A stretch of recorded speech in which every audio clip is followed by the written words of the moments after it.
Ladies and gentlemen, welcome to the play panel. Please silence all cell phones or smartwatches, and please no flash photography. Thank you, and enjoy the show. Let's go!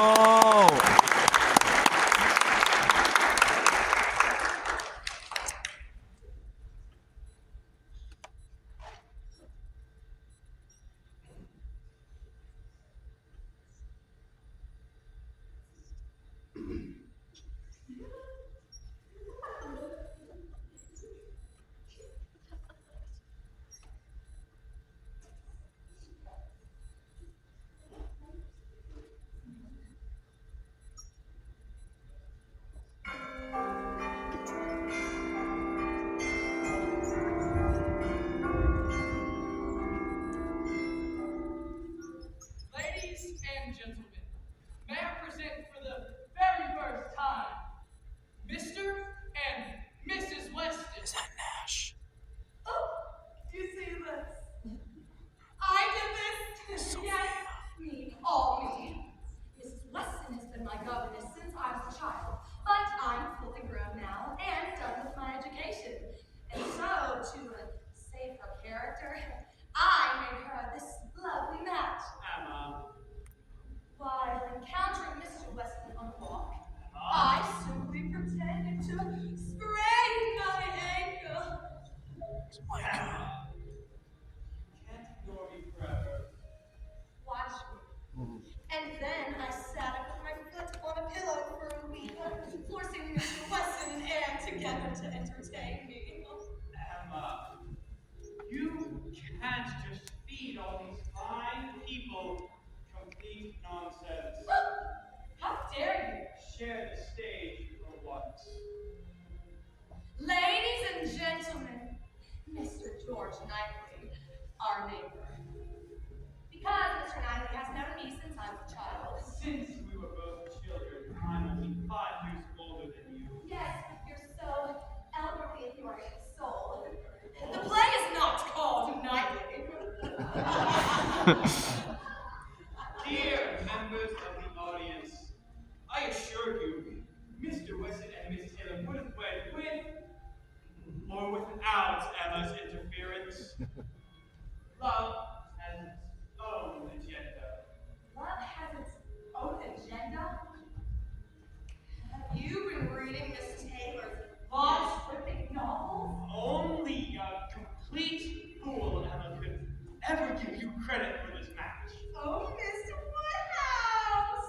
I do believe you will want to credit for this wonderful day. Why, yes, Miss Bates, I certainly am. May I introduce Miss Harriet Smith?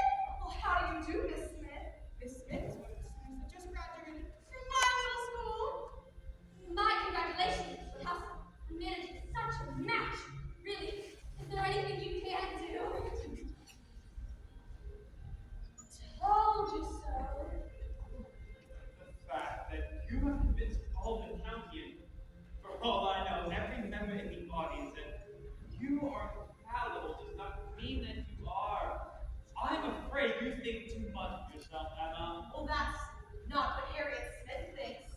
Miss Smith herself is proof of my point. She has an understanding with Robert Martin, my groundskeeper. Look, two people in love with no Emma to manage the matter. Whatever shall they do? A groundskeeper? What? A discerning and psycho young woman like that is rather wasted upon a groundskeeper. You, Mr. Alden! Such a scintillating start. Mr. Allison, really? Don't you have anything better to do with your time? No, actually, I don't. You can't control everything, Emma. But isn't it fun to watch me try? Papa, I'm planning a prospective project. Sometimes, Emma, you do make me anxious. I plan to prove Mr. Knightley wrong once and for all. Miss Smith is here, ma'am. Oh, dear Miss Smith, you are welcome to Hartfield. How can I thank you for having me to your beautiful home? Oh, it is my pleasure. Do sit, Miss Smith, and we shall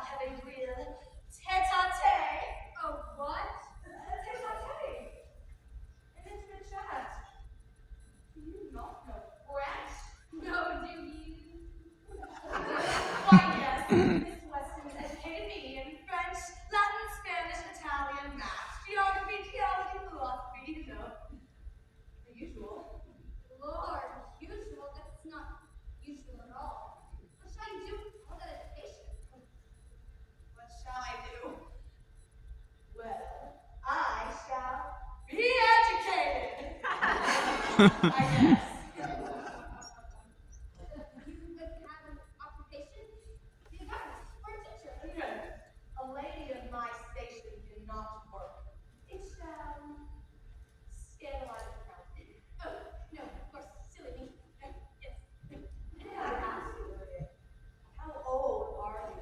I'm just 19. And what age to be thinking on matrimony? Matrimony. Huh. See that I don't get it all. Who was that man I saw you speaking to at the wedding banquet? Oh, do you mean Mr. Robert Martin?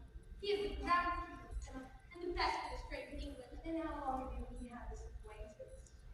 Well, conversely, 7 whole weeks. 7 weeks? Harriet, my poor benighted lamb. Why am I a lamb? No, I shall not interfere. Please, just tell me. Harriet, the man is serious. He makes a serious offer. Who knows just how many women this Mr. Martin is playing with? Mr. Martin is not even his real name.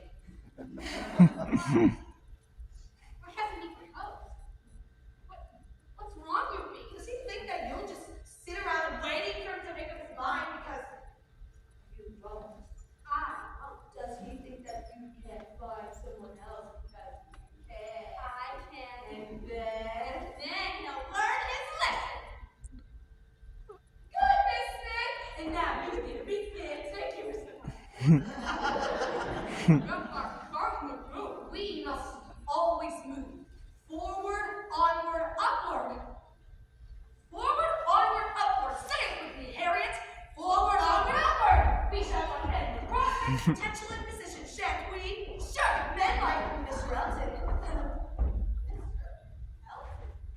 Mr. Elton? What, the rector? But he has such a passionate nature. Why, even at the wedding, though he was spouting sanctified words, while stealing glances at a certain lady.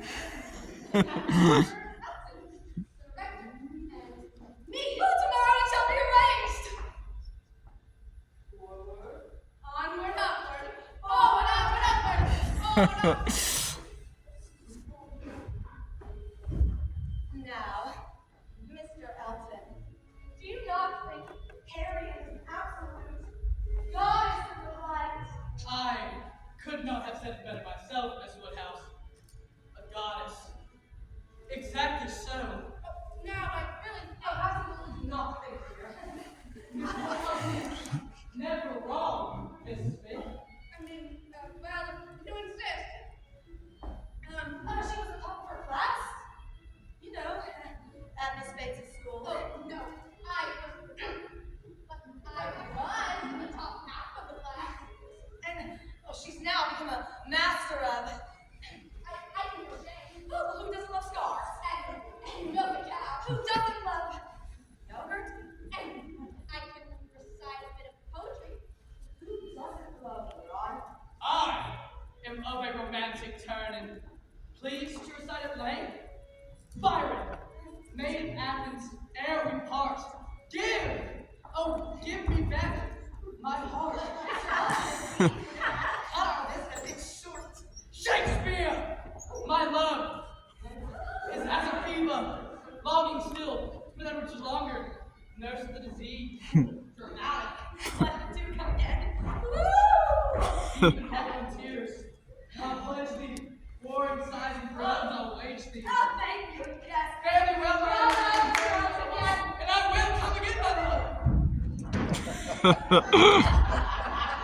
Bruh.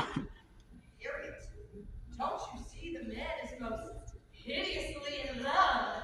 Passion for you has driven him out of his wits. How can you expect him not to speak in fiery tones when his heart is all aflame? And do you really think I'm capable of driving a man mad? What? I do not think, Harriet. I only know. Any man, Mr. Knightley, ma'am. Owen, Miss, of course. Do be careful, sir. There. Exit's dangerous. Bruh. I am just speaking with Mr. Robert Martin. The poor man came to me with tears in his eyes, complaining of the inconstancy of women. It seems as though overnight, when Miss Harriet Smith has changed her mind, it is cutting him entirely.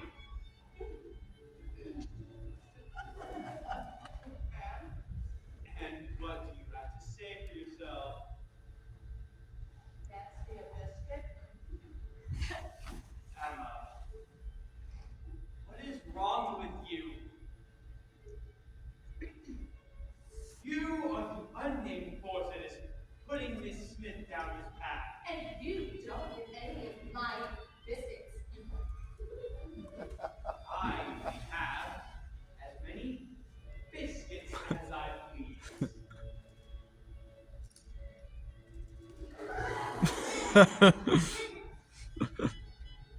Bruh. What is this?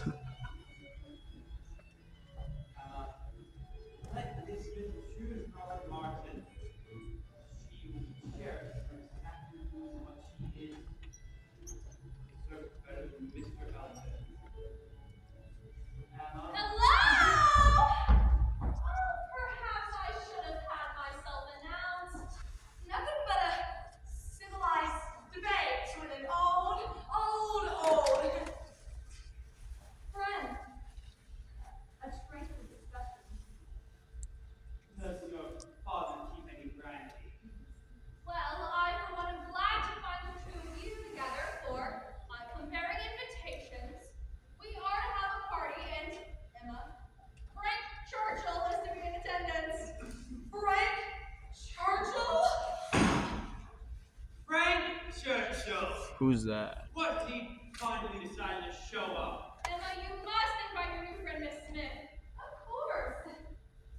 That is, if you are to be inviting Mr. Elton as well. Ah! Well, we were planning on it. Why? No reason. We need to prepare carefully. Emma, who are you speaking to? And do something about Harriet's hair, dress, shoes, scent, and overall nature, really. Emma, what exactly are you planning? Soon you shall see, Anne. Soon you shall all see.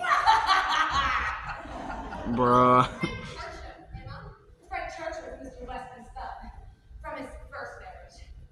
Frank Churchill took his mother's name, Harriet Holton. And when Frank's mother passed away, he moved in with his grandmother in town. And he is to inherit all of her fortune, so everyone's predisposed to love him. Especially you, Emma. Harriet, are you prepared to admire and be admired? Are you ready for your life to begin? I am ready, Miss Woodhouse, for the most thrilling party imaginable.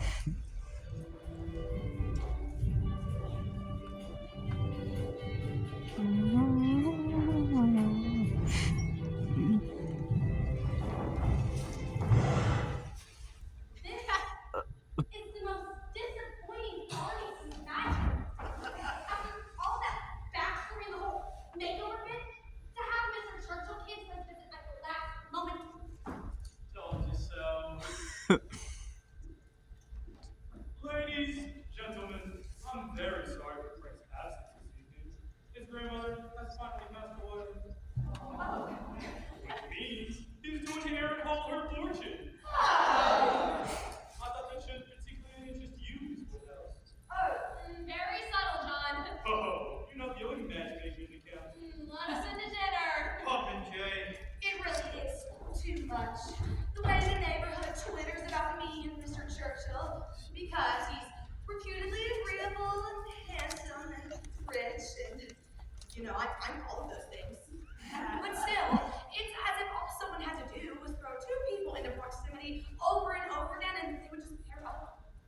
Shall I compare thee to summer's day? Now, if you'll excuse me, I shall be seating Harriet and Mr. Elton together. Thou art more lovely and more temperate. What is that?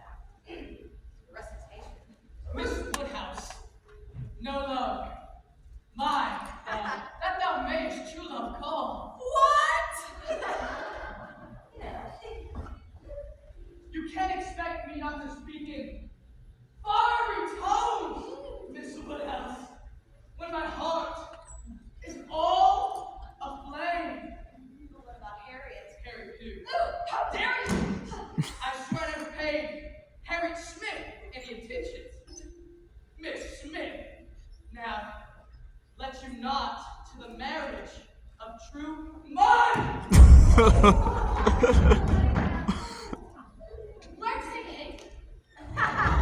Oh my gosh. Of all the lonesome turns for this story to take. But I shall not be thrown by a minor setback. I must always move forward, onward, upward. I'm saying, sir, it is not your cue yet, shoe. Emma.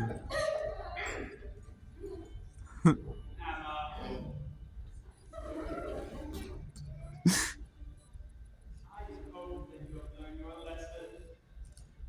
What lesson? One, that you should never meddle in matchmaking. Oh, good. A list. How thrilling. Two, that indulging the same will only cause chaos. Semantics. Three, that you're better off putting your energies elsewhere. Where exactly? Well, there must be some place. Emma, if we can get past this, I would like to. And now he's on torturing some other woman with his rampant iambic pentameter.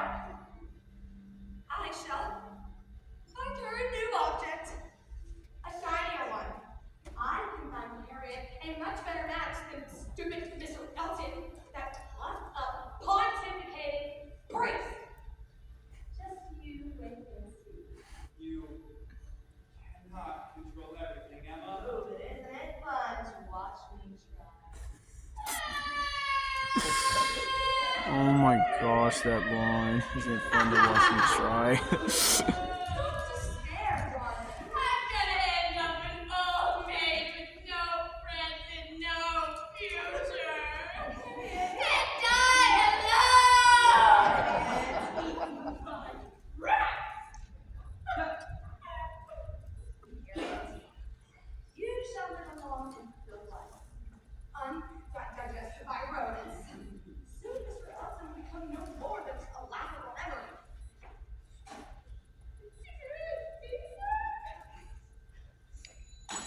Would you be the to call on Miss Bates with me tomorrow? Of course, my love. And thank you. That is a compliment. Perhaps you shall remember the garden. The hollow of the garden. Then Fairfax shall be in attendance. Jane Fairfax?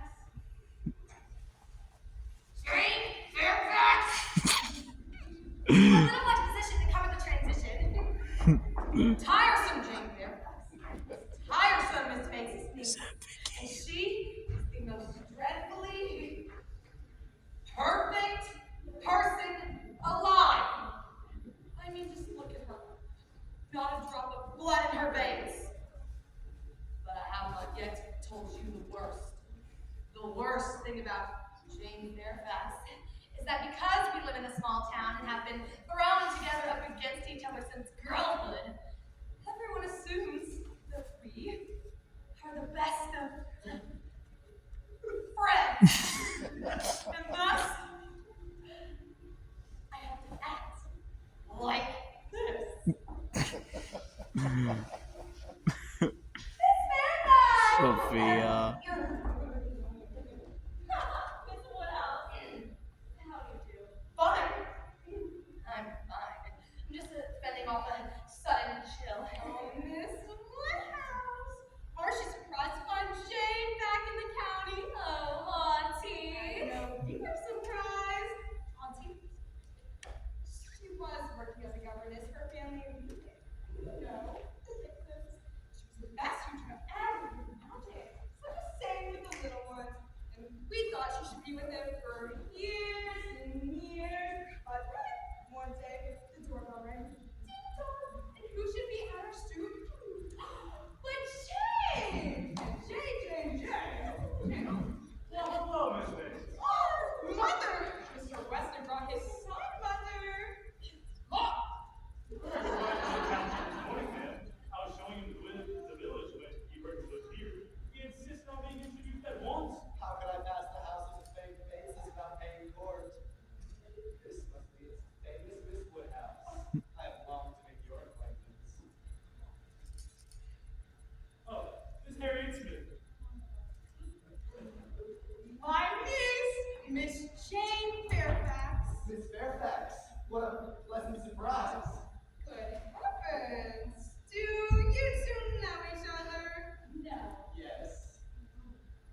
does she pretend otherwise? I dare not guess. Jane Fairfax left the Dixon service abruptly, did she not? I think the family was surprised. Do you know the reason? I dare not speculate. She won't speak about why she left Weymouth and denies knowing you, the only person she met there. Why? You are a clever creature, Miss Woodhouse. I agree. There must be something there. Well, Frank, as much as I hate to tear you away from your lovely new acquaintance, we must take you on the rounds.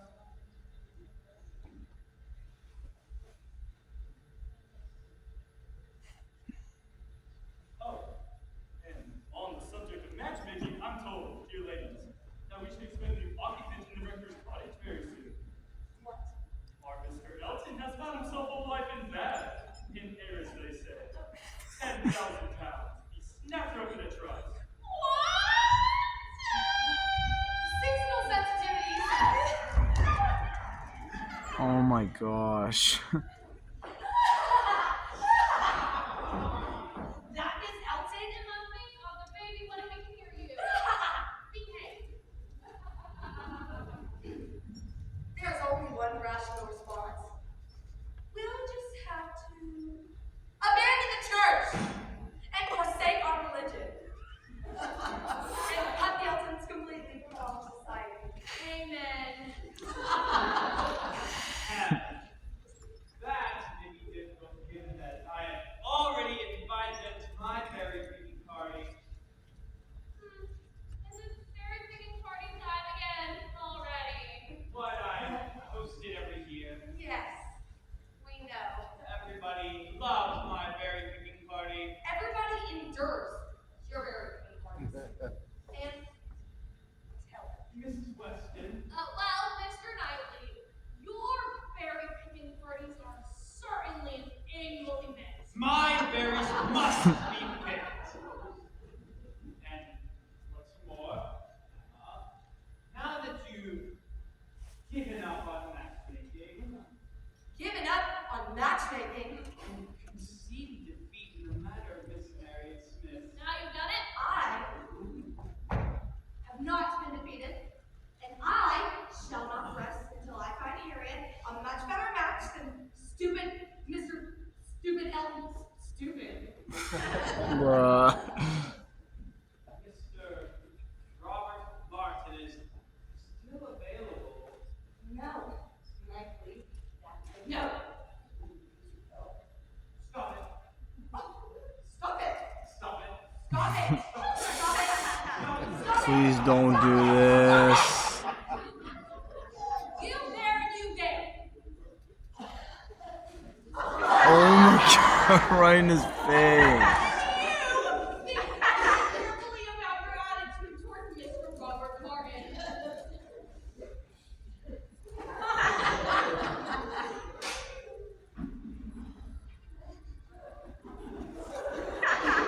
Bruh.